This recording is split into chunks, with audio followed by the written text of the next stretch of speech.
अब तक का सबसे बड़ा बजट है। इस मुद्दे पर बात करने के लिए हमारे साथ मौजूद है लखनऊ विश्वविद्यालय के इकोनॉमिक्स विभाग के विभागाध्यक्ष और जाने माने अर्थशास्त्री प्रोफेसर M.K. अग्रवाल जी। आइए हम इनसे बात करते हैं और इस बजट की बारीकियों को समझने की कोशिश करते हैं। सर, आपका बहुत बहुत स्वागत है। जी नमस्कार, बताएं। सर, बजट आपने देखा, इसको लेकर आपकी त्वरित टिप्पणी क्या होगी? देखिए, बजट विकासोन्मुखी तो है ही है, इसमें कोई दो राय नहीं है।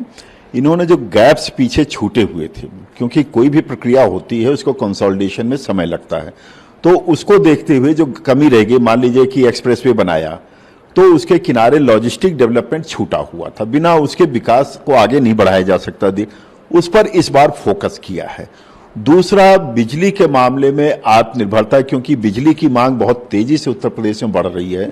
उसका कारण यह है क्योंकि उत्तर प्रदेश में विकास तेजी से हो रहा है, और जब विकास तेजी से होता है तो बिजली की मांग उससे ज्यादा तेजी से बढ़ती है।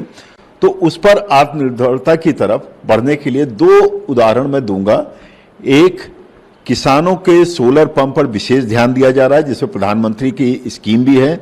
और दूसरा, एक नया इन्होंने कार्यक्रम शुरू किया है जो अब तक किसी ने नहीं सोचा था।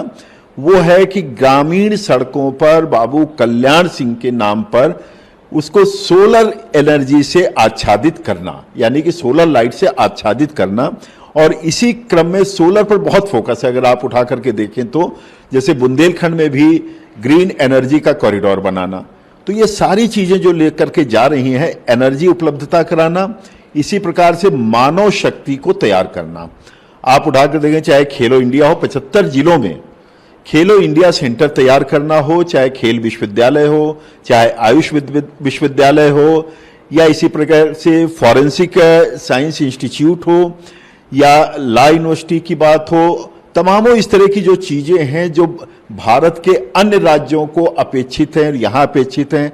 MBBS की सीट बढ़ाना, एजुकेशन को हाईटेक करना, ये सारी चीजें जो आ रही हैं युवाओं को आकर्षित करेंगी और उत्तर प्रदेश को अग्रणी राज्यों में ले जाने में समर्थ साबित हो सकता है। सर, आपने देखा होगा विधानसभा चुनाव में इस बार रोजगार का मुद्दा बहुत ज्यादा उछला था। ये बजट इस मुद्दे को लेकर कितना आपको पॉजिटिव नजर आ रहा है? देखिए, मुझे जो लगता है कि जिस प्रकार से इन्होंने ODOP का जिक्र किया है और जिस प्रकार से निजी निवेश की बात आ रही है, तो मुझे लगता है कि रोजगार मुखी ये बजट हम कंसीडर कर सकते हैं। क्योंकि अभी CMI की रिपोर्ट आई थी 1 महीना पहले ही, तो उसमें कहा गया कि उत्तर प्रदेश सबसे कम बेरोजगारी वाला राज्य आज के दिन है। लोग उसको चैलेंज कर सकते हैं, लेकिन ये मानना पड़ेगा कि उत्तर प्रदेश की जो स्थिति है, आप कह सकते हैं कि उनके आय को और बढ़ाया जाना चाहिए। लेकिन बेरोजगारी आज उतनी बड़ी चुनौती नहीं थी जो कुछ वर्षों पहले तक हुआ करती थी। और जिस प्रकार का बजट है, मुझे लगता है कि बेरोजगारी कम करने में, रोजगार बढ़ाने में, एक शब्द में आगे जोड़ूं, रोजगार को और अधिक लाभान्वित करने में मुझे लगता है ये कड़ी साबित होगी। सर, विपक्ष बार बार सरकार को घेरता है महिलाओं की सुरक्षा के मुद्दे को लेकर। कहते हैं कि यूपी में महिलाएं सुरक्षित नहीं है। आज भी आम आदमी पार्टी की तरफ से इसको लेकर ट्वीट किया गया। क्या बजट में कुछ ऐसे प्रोविजंस हैं जो महिलाओं के लिए